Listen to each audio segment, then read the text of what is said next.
or they are scholars of Islam mentioned, and generally it's in the language as well, there are a number of ways that people walk. Some of these ways that mention in Sharia. So for example, here's one of them. يمشون هونا. This is the way of al-mutawadi'in, the humble people, Ibadur Rahman. That's the way how they walk. And who is the first person will be included in here is Rasulullah sallallahu alaihi wasallam, and followed by his companions, the Sahaba, Abu Bakr, Umar, Uthman and Ali and the others. They are the first people who will be included in practicing this quality. And also we have the mashi of as-sa'i and al-ramal. So two, we have as-sa'i and we have al-ramal. As-sa'i and al-ramal, which is you do it in the tawaf, and you know, in the three first rounds that you go around the Kaaba, you rush in your walking, you jog, but the steps are close and not a very open. Don't open your legs with it, it becomes like running, and that is a ramal. So you're going faster than normal, but at the same time the steps are very close. The steps are close to each other. And we have the fourth one, we have al-qahqari. Al-qahqari, when you move backwards, and this, it can be done like in Salah. Rasulullah did it in Salah, when one day he was praying and he saw the Jannah in his Salah. As we know the famous hadith, he moved steps forward, and then he told about the story of seeing the Jannah and everything. And then in the same Salah, he moved backwards some steps to the back, and then that is when he saw the Jahannam. And the moving backwards as well can be done by the Imam when the Imam loses the wudu or something like that, and there are situations for that generally, although it's not recommended to walk outside in the street backwards, because that's not from the ways recommended.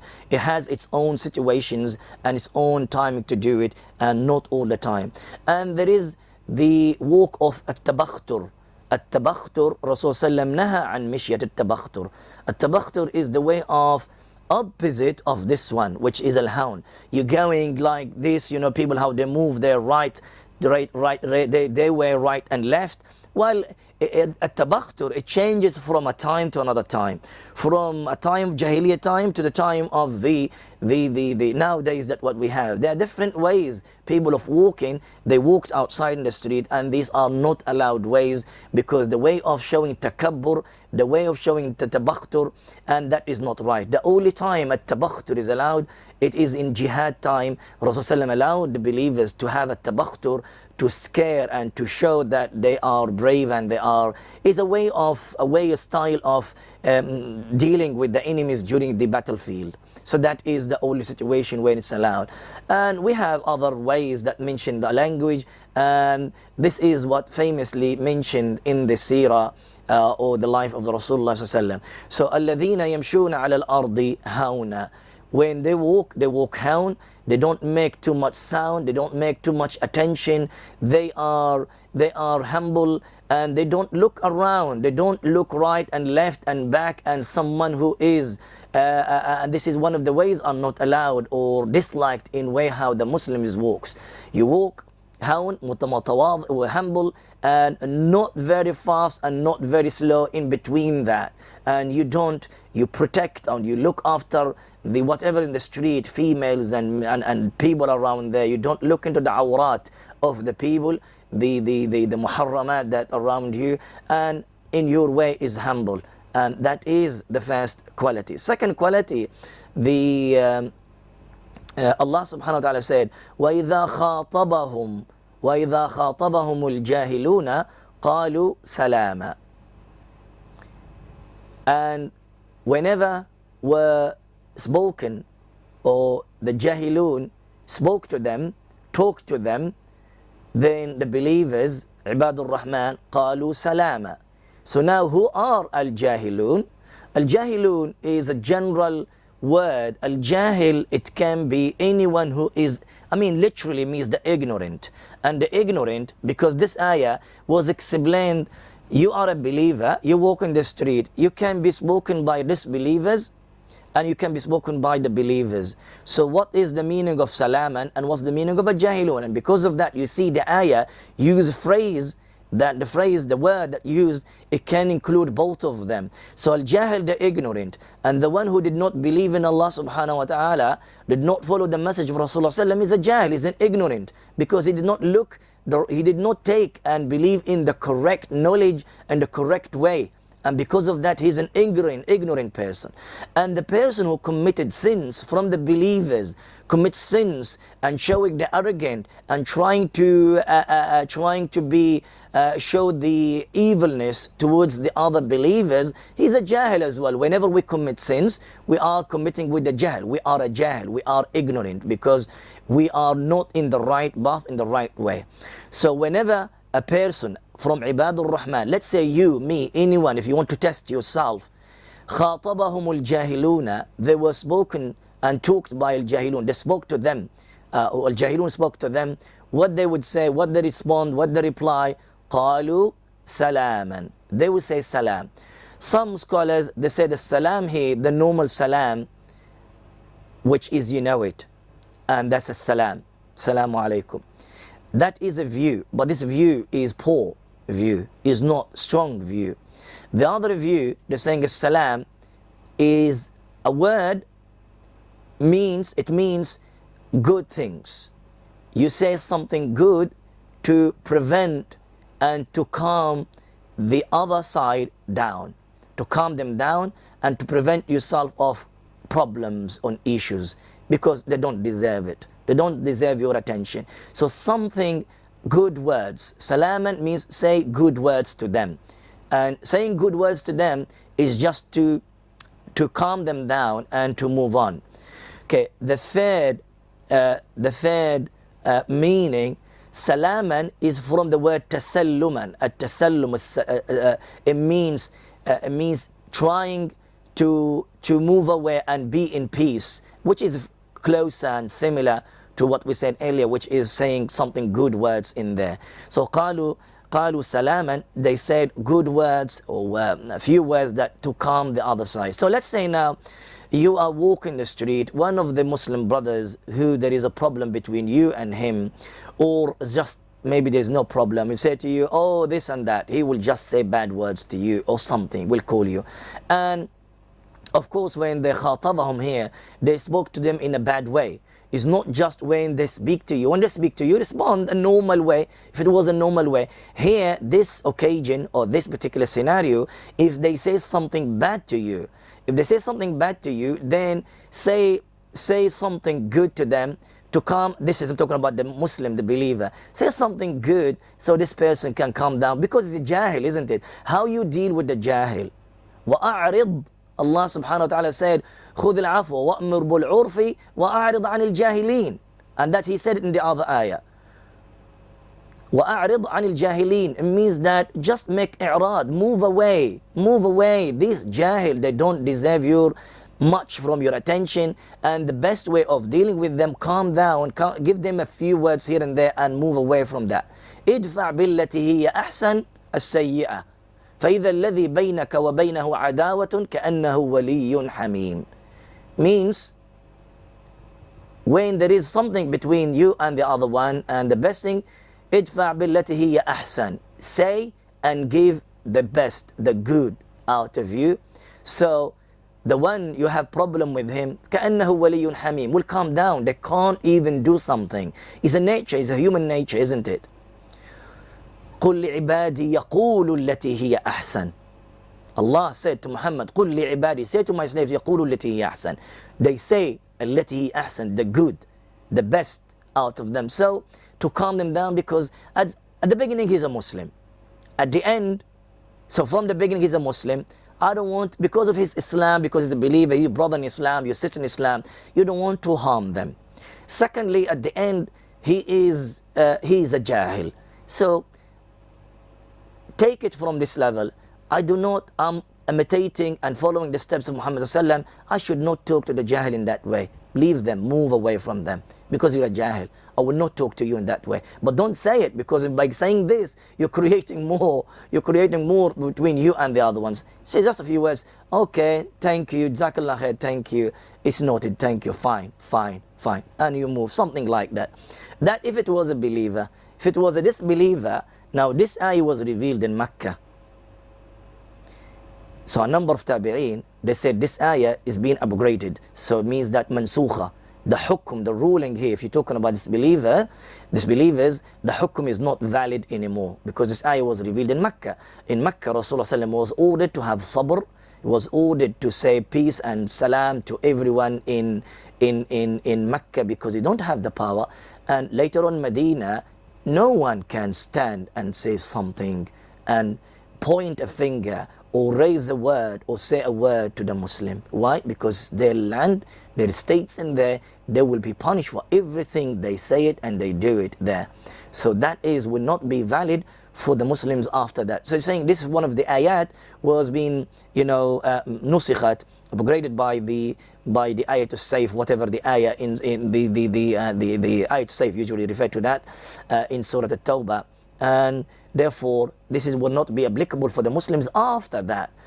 Well, this is if the ayah, if you understand it, as I said, in two ways. You, as a person, lives in the West, and I think you need to use the hikmah. I believe that you should use the hikmah. And what is the hikmah? The hikmah is, the country here has rules, and he talking about saying and talking.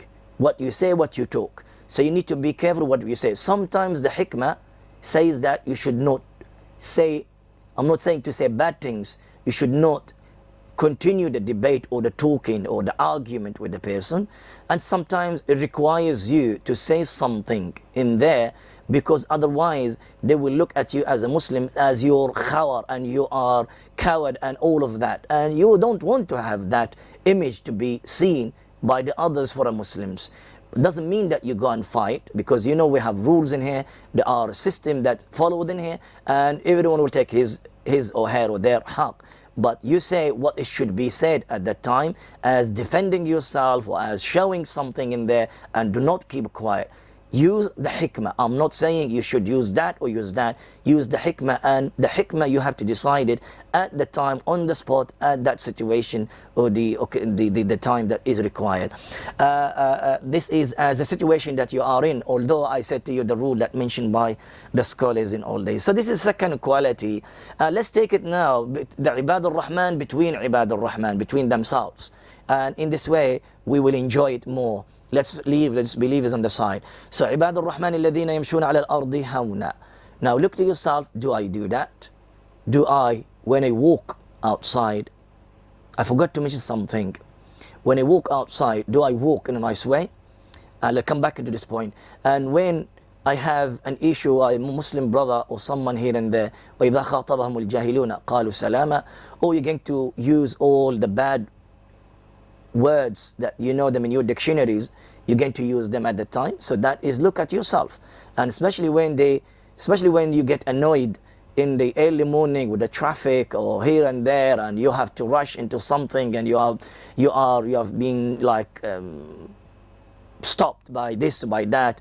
That is when you get to test your sabr, and you test your tongue, and you test your real qualities. The real qualities comes at that time, not the qualities, not when you're having your tea and enjoying yourself and sitting at home and this and that. Oh yeah, my dear brother, you even use the word dear. No, you test your qualities when you are in a situation like outside. That when the sabr is tested, and that's when the real quality will come out. Now going back into, I did mention earlier, there's something that I need to mention, because I need to make this ayat applicable to us. In some situation, people that they might not even walk, and they will not be seen walk outside. You might walk when there's no one outside, and when you walk when there's no one outside, who's going to see that you walk? يمشون على الأرض هونا or not. يمشون على الأرض هونا, when you'll be seen by the others. When you walk yourself, even if you jump up and down, that's up to you. you do like, you jump, go rolling and everything, that's up to you. Make exercise, make whatever you want to do. That's you free, you and your family, you and your wife and your children. Jump and, run and, walk, do some sport activities, gymnasiums and jumping here and there. That's up to you. No one can see you. But the quality is here when you'll be seen by the others. Of course, Allah subhanahu wa ta'ala is seeing your situation in any case, in any situation.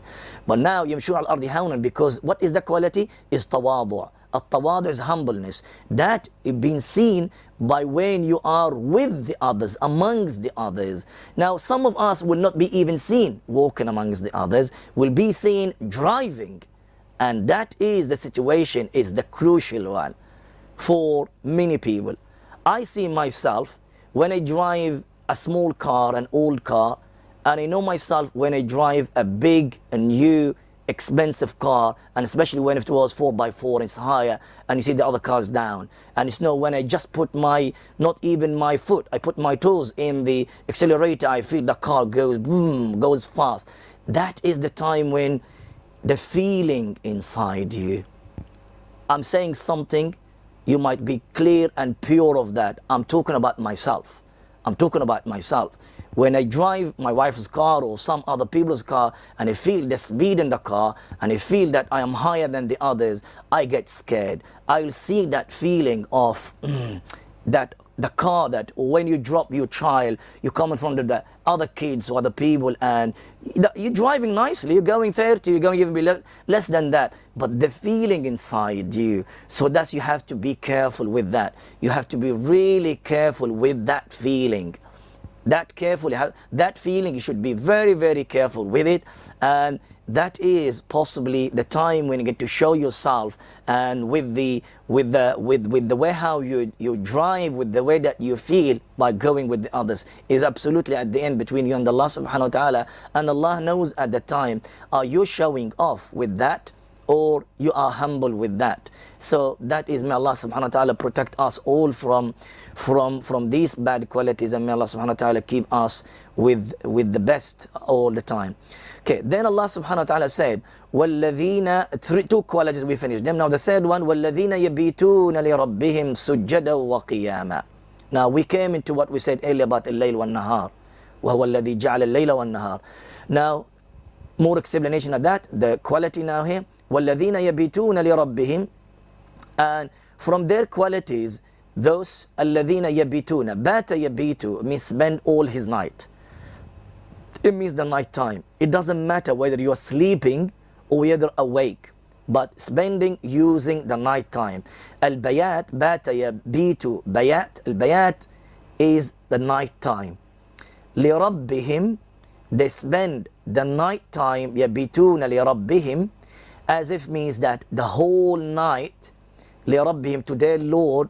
And use the word لِرَبِّهِمْ here, although it could be lillah, because the ibadah it suits her to say the word Allah, but use the word لِرَبِّهِمْ to remind them of Allah subhanahu wa ta'ala is qualities, Allah subhanahu wa ta'ala is names and attributes, and it suits to mention the word al-Rabb in here. وَالَّذِينَ يَبِيتُونَ لِرَبِّهِمْ سُجَّدًا, their hal at night time, sujjadan, sujood. And he mentioned a sujood first because that's the closest position or situation between the slave of Allah subhanahu wa ta'ala and Allah. أَقْرَبُ مَا يَكُونُ الْعَبْدُ مِنْ رَبِّهِ وَهُوَ سَاجِدٌ. A sujood is the closest time, position between you and your Lord. If you want to talk to your Lord, go to sujood. لِرَبِّهِمْ سُجَّدًا وَقِيَامًا. And qiyaman is standing up. And أحسن الصلاة القيام, طول القنوت. طول القنوت is a standing up in your prayer, you're reading and you're reading and you're reading. One day, Mansur ibn al-Mu'tamir used to pray, and the way how he used to pray, he used to stand, he used to go on the roof, on the top of the house. In their days, used to have like a roof and where the people can sit and do things there. He used to stand there and he used to pray and used to pray all night. And the way how he used to pray, he used to have طول القيام, a long standing, until the neighbors, because dark, isn't it? The neighbors, the daughter or the children of the other house near to them, they notice all the time there is a stand, there's a stick in there, stand on the roof of the house of their neighbors. When Mansur ibn Mu'tamir died, the girl of the next door house said to her dad, I can't see the stand of our neighbors anymore. Where is it? That stick used to be there all the time. We see it night time as soon as, because, night time starts from Maghrib and going to Isha after Isha. And he said to her, that is Mansur ibn Mu'tamir. He used to pray night time all the time in there. So he goes into the open air and on top of his house and he prays in there. يَبِتُونَ لِرَبِّهِمْ سُجُدًا وَقِيَامًا. They spend all their nights is لِرَبِّهِمْ سُجُدًا وَقِيَامًا. يَا أَيُّهَا الْمُدَّثِّرُ قُمْ يا أيها المزمل قم الليل إلا قليلا نصفه أو انقص منه قليلا. Rasulullah ﷺ used to spend all his night making Qiyamul Layl. Qiyamul Layl was upon Rasulullah is fard. Okay, yes, auntie? Is that a question or by mistake? Hello? Okay, possibly by mistake. Okay, وَالَّذِينَ يَبِتُونَ لِرَبِّهِمْ سُجَّدًا وَقِيَامًا. I want to ask you something. Yeah. My sister from America today was saying to me that if we have knee trouble and we can't do sajda, which we most of can't do because we sit on the chairs, so and sajda is such an important thing. So what is the alternative? So it's funny that she was just saying to me this afternoon. When there is an excuse for the person because of the age, because of the health issue, can't bend and put the forehead and the nose in the sujood, and that's what it means. Sujood means 7 items, 7 parts of the body touching the ground, the toes of the foot, and the knees, and then the palms, the hands, and then you have the forehead and the nose. All of these are touching the floor. If we can't do that, then we will bend down as much as you can to differentiate between the bending of the sujood and the ruku'. Make the strongest bend for sujood, and a little bit lighter than that will be for the ruku', if you can't go for ruku' as well. And that will be acceptable, and that's fine with that, completely fine. It's agreed between the fuqaha in this situation, in this case.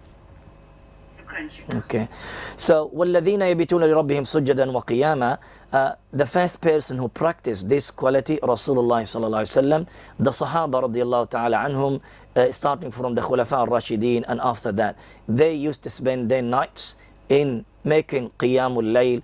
And Qiyamul Layl, as Rasulullah sallallahu alaihi wasallam said, "Man salla al-Isha'a fi jama'a faqad," as if whoever prayed Salatul Isha in a Jama'ah, as if he prayed half of the night. And whoever prayed Salatul Fajr in a Jama'ah, as if he prayed the whole night.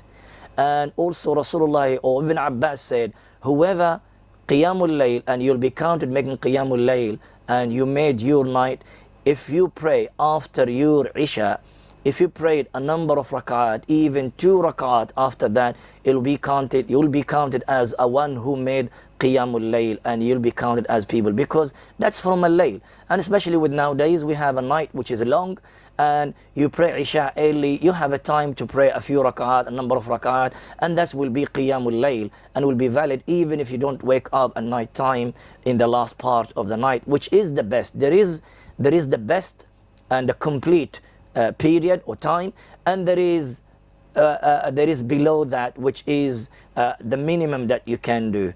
And the best is the last part of the night, you make a qiyam of that, or the top level of that is making the whole night qiyam, but that is not really all the time. You make it once in a while or something like that, but not the practice of Rasulullah all the time, because Rasulullah disliked that from Abdullah ibn Amr ibn al-As when he made all night waking up and making salah. So that is not right. But occasionally, if you want to do that to make a tarbiyah for your nafs, you can do that.